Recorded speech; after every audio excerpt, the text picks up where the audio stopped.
Hey John, I was looking at your review for the Smartest Pace. Looks really interesting.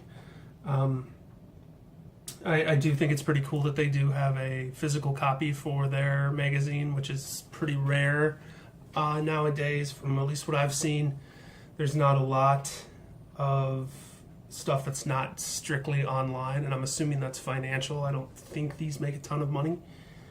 On top of that, I found a interview section in the one I chose as well, and I think that was probably the most interesting, and that you caught on to. And I always like to look at the what goes on behind the scenes of poetry, at least with everything. I like to, how a book is written, how a movie's made. I always found that more, sometimes even more fascinating than the product itself.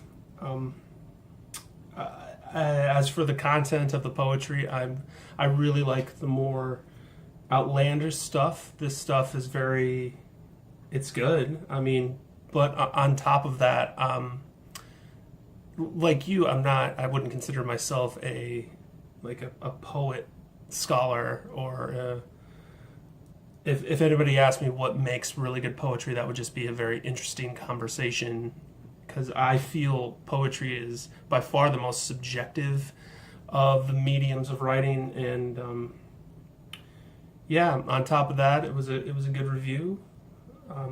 Yeah, thanks.